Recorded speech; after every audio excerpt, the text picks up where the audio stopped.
Thanks for your company. The details now. The African Center for Security and Counterterrorism is asking security agencies in Ghana to urgently regulate the entry of foreign numbered cars into the country and engage existing users with the relevant regulatory frameworks.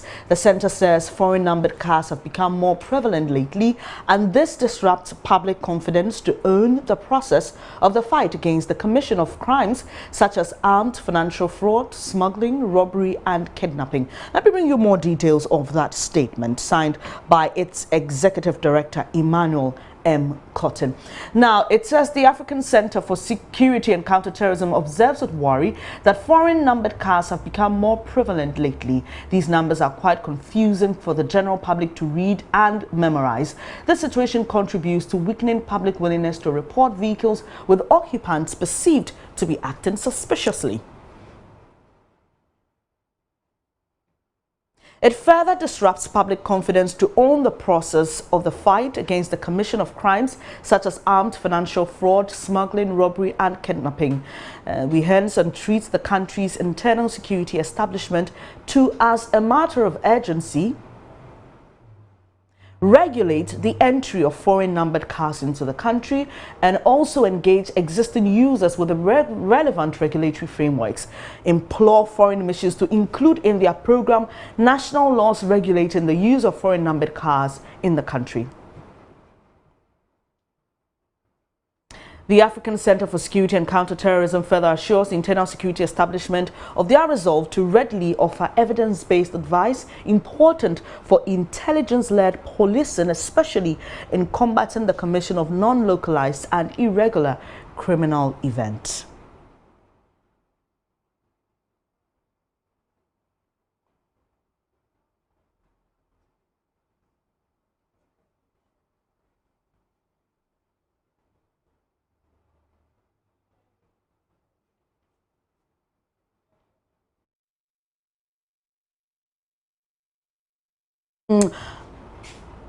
So there's more to that statement. Apologies, I don't know how it got missing there, but that's a key one. What's the third point? They're asking that security agencies provide the general population with education on how to read and record foreign numbered plates. So why is all this happening? I'm sure you are aware that there is an ECOWAS protocol on free movement. Let me bring you aspects of that protocol, especially with regards to the movement of vehicles. Now, in order to facilitate the movement of persons transported in private or commercial vehicles, the following provisions shall apply. For private vehicles, a private vehicle registered in the territory of a member state may enter the territory of another member state and remain there for a period of 90 days upon presentation of the documents listed hereunder to the competent authority of that member state. And these are the documents: a valid driving license, a matriculation certificate, that's an ownership card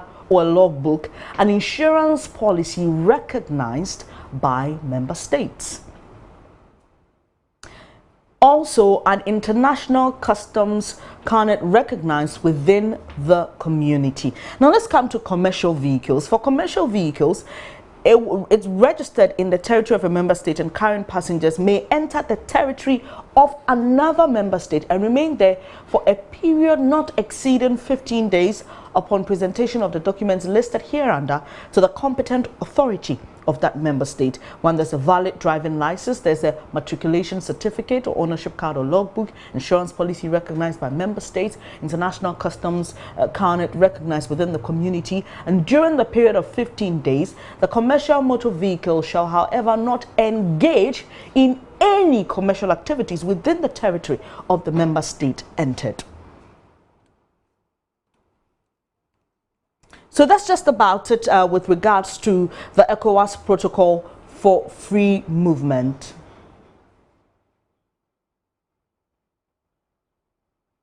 So I've got the Executive Director of the Africa Center for Security and Counterterrorism, Emmanuel Cotton. We're still trying to establish a good connection there. He's joining us via Skype, and hopefully we'll be able to reach him and understand why the need for this statement. Obviously, they've mentioned the bit of recent security threats and issues relating to our security as a reason for relating this. But I want to believe there's more we can find out from the Security Center. And Mr. Emmanuel Cotton, unfortunately, cannot join us via Skype, but will join us via phone for more on this. Thank you so much for your time this morning, sir.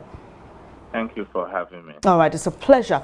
Now, you are asking for so many things, but one thing that strikes in your statement is that you want the general public to be educated on how to read and record foreign number plates. Why is this important at all? Well, you know, Ghana have come under the radar of a lot of security challenges, as we mentioned in our press release. What we didn't include is the alleged threat of terrorism on the country. And you realize that under this age and time, security is about the citizens collaborating with the security agencies. And to fight terrorism and all this crime is all about being alert and intelligence gathering. You realize that oftentimes these number plates are quite confusing. You don't even know how to even memorize them. So it makes the citizens lose interest in kind of reporting suspicious vehicles. And if you look at the ECOWAS protocol, the operational word is may. And may means you can refuse entry or otherwise. And with private cars, it's 90 days, and with the private cars, it's 15 days. But our research has shown that more often than not, these rules are not being implemented to the latter. You see foreign number plates in this country for over even 6 months. And the sad thing we realized was that we checked the border posts, and especially at Aflao, where the machines that they use in verifying these number plates is broken down. So the challenge is that how do we control the influx of these vehicles into the country? And you realize that kidnapping, cybercrime, they have an armed robbery has foreign or international collaborators. And more often than not, this is how they come into the system, use and abuse the ECOWAS protocol in the commission of crime in this country. And we believe that human rights comes with responsibility. You are right to even write a foreign number plate car in this country comes with a responsibility. So if you are not responsible, that right can be taken away from you. And it's also good we educate the general public. The ECOWAS protocol by no means supersedes the national laws. Because if you read the ECOWAS protocols into details, it says that citizens can integrate progressively over 15 years. It didn't say that when you are coming to integrate in a particular country you so choose to stay, you come along with this kind of vehicle. Okay. And criminals have also taken advantage. So, Mr. Cotton, sorry to cut in, but I'm just trying to get, are you suggesting that we can suspend foreign numbered plated vehicles coming into the country because of the security situation we find ourselves in? Are you saying that we should look at doing that? Under the law, we can, because given that the machines in verifying these vehicles is broken down, how do we allow these vehicles to come in? And the operational word, like I mentioned, is may. It means that it's subject to certain conditions. If those conditions are not met, we can refuse entry. And in Ghana, that is actually the case as we talk. If we take a good research about the number of foreign number plate cars in this country, you realize that a lot of them have overstayed their 15 days or the 90 days mandatory period under the protocol. And I think it's about time our security agencies begin to clamp down on on-site foreign number plates in the country.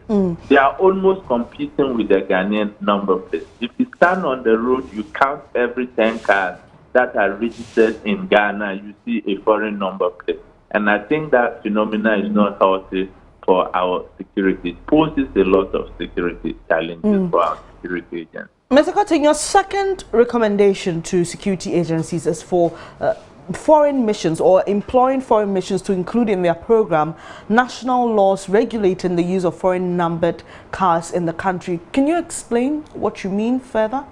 We realize that more often than not, when you engage these people who use the foreign number plate, they often quote the ECOWAS protocol.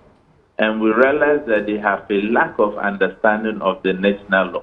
And that is why we have foreign missions in this country. Their responsibility is to take care of its citizens. So that is why we are appealing that they inculcate that in their sensitization and awareness drive of their citizens to know that countries that they are coming into, their national laws vis-a-vis the use of foreign number plates. We are not saying that we don't need the use of foreign number plates in this country, but it must be used responsibly within the framework of the law. I'll come back to you, Mr. Cotton. Security analyst Vladimir Intrudanso has also been sharing his thoughts on this issue of foreign numbered plates in the country. He spoke to Mamavi Owusu Abuaje. We'll bring you that later. But you're assuring of helping, security agencies to gather more intelligence in the wake of security threats. So let me just shift a bit from this issue of numbered plates and ask you your thought on issues of recent kidnappings in the country. Well, what we do as an organization is to go underground, do research, and our intelligence are always informed by the research we conduct. We realized we came out to predict that Ghana was under the verge of terrorist attacks some few weeks ago, and that intelligence came out to be true. With kidnapping, I think that what we are not doing as a country is to elicit citizens' help, because this kidnapping lives among us. And even if you take the case of the Kumasi Canadian girls issue, we have the view that they are in some safe house within the Ashanti region. They have not left the region. So who owns this house? Definitely somebody owns this house. That is why it's so that citizens must wake up, must stop insulting our security agencies, especially the police, and learn to collaborate with them. What we realize is that they sincerely need our help.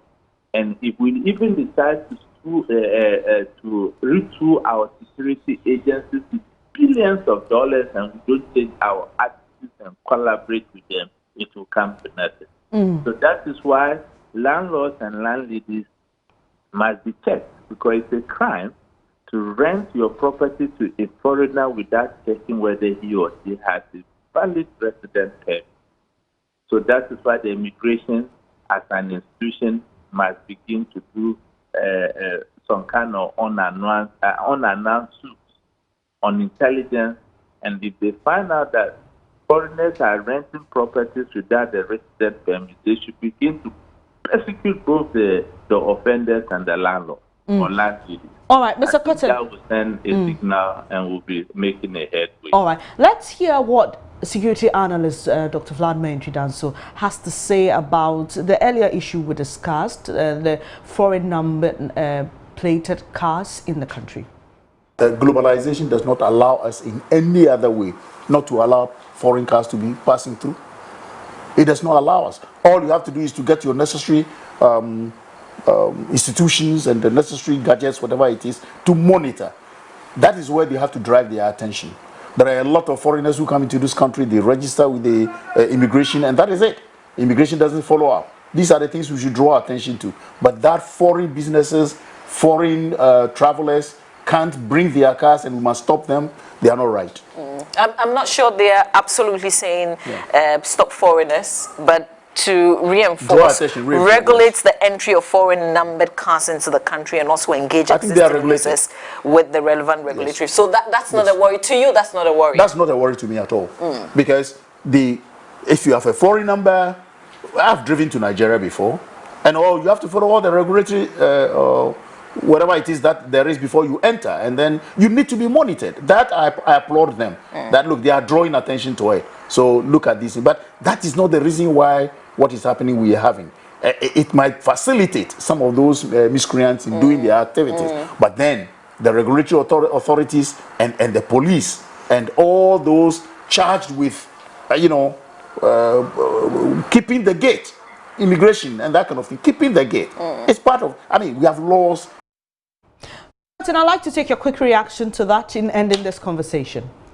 Well, I think we are on the same page more or less. We are not advocating for a ban on foreign number plates in the country.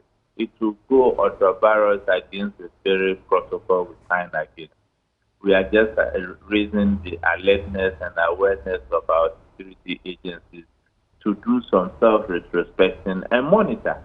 And we believe that many of the foreign number plates in this country have overstayed their 19 days period. Okay. And we have also realized that many Ghanaians are engaged in the business of Nigerians bringing these vehicles and sending them to them here.